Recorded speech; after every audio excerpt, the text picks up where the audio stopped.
La Haute Autorité de Santé est impliquée de manière importante au niveau de la e-santé. On a structuré son implication sur 3 grands domaines. Le premier domaine est tout ce qui concerne l'information, sa production, sa transmission, sa gestion et son partage. Donc chaque domaine a ses propres limites ou ses propres contraintes, donc on travaille aussi sur cette zone-là. Le deuxième partie, c'est la télétransmission, donc tout ce qui concerne la téléconsultation, la téléexpertise, la téléassistance ou la télésurveillance.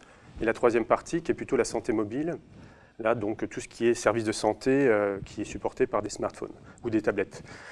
Donc du coup, on a ces 3 secteurs qui sont pour nous des éléments importants. Donc si je reprends le premier secteur, on a l'agrément des bases de données des médicaments, donc qui est géré par la Haute Autorité de Santé.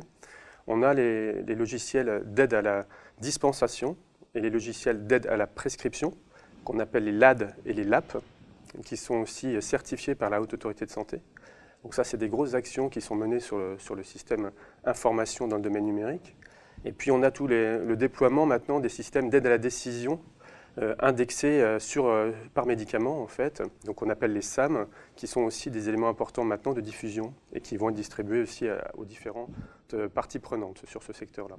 On travaille aussi avec la ZIP Santé sur les datasets de bonnes pratiques. Ça, c'est des éléments un peu spécifiques et plus techniques que je ne vais pas aborder précisément là, mais pour vous dire aussi qu'on travaille un peu sur cette action qui est plus technologique.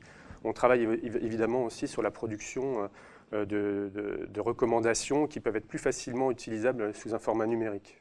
Donc il y a tout un travail actuellement sur cette partie-là, de savoir comment mieux transmettre les productions de la Haute Autorité de Santé pour diffuser ces productions de manière plus efficace auprès des praticiens et auprès du grand public.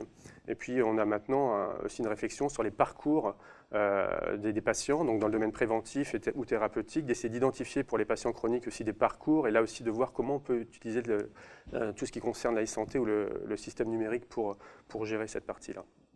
Pour la deuxième partie, tout ce qui concerne donc la télémédecine, on travaille sur un secteur qui est plutôt actuellement de tester les expérimentations, d'évaluer les expérimentations qui ont été faites en France, et puis on est en train de mettre en place des guides de bonnes pratiques et donc de promouvoir en tout cas la télémédecine. Donc là, il y a un travail actuellement aussi de déploiement qui est encore un peu dans une phase de développement, mais qui est en train de prendre une place importante.